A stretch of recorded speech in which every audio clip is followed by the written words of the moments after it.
À Arès samedi matin, l'Office du tourisme organisait conjointement avec les gestionnaires et les associations une opération de nettoyage des prés salés.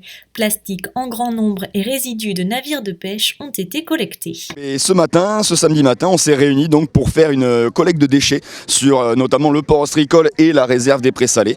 Donc on a réuni plusieurs associations locales, notamment l'association Arpège qui représente la réserve des prés salés et les Amis des plages arésiennes. Et puis on a invité également tout le monde à venir ramasser les déchets, puisqu'après l'hiver, il y en a quand même pas mal qui sont arrivés dans la laisse de mer. La situation, oui, les repérages au cours des visites guidées qu'on organise et au cours des balades qu'on fait, notamment avec Richard, l'un des gardes du site.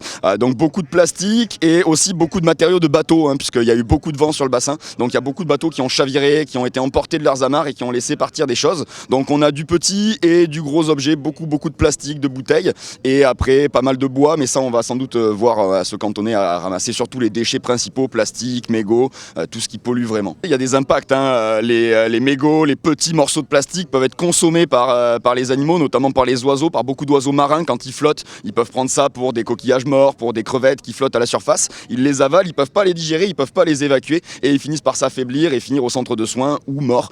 Voilà, les gros déchets souvent peuvent parfois avoir des résidus toxiques, des peintures, on a parfois des bidons avec encore de l'huile ou des produits chimiques dedans. Donc ça, il faut rapidement les éliminer. Et puis il y a tout simplement la nuisance visuelle, je pense à des bouteilles en verre. Les bouteilles en verre ne polluent pas spécialement, mais par contre vont rester 2-3 000 ans comme ça, intactes.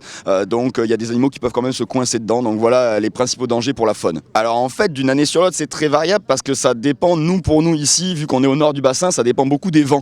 Donc de manière générale, on le sait, les plastiques, il y en a toujours autant, voire de plus en plus. Le problème, c'est que d'année en année, ils sont toujours plus petits. Donc les microplastiques deviennent un problème majeur. Donc autant enlever les gros morceaux avant qu'ils soient réduits en miettes. Cette année, on a eu des vents qui étaient très orientés vers l'ouest et le sud, ce qui fait que ça a remonté énormément de choses, beaucoup plus de déchets que d'habitude dans la réserve des prés salés. D'où le fait que cette année, on en organise une collecte puisqu'on avait cessé de le faire tous les ans, faute de déchets et faute de participation. Là, on est au rendez-vous.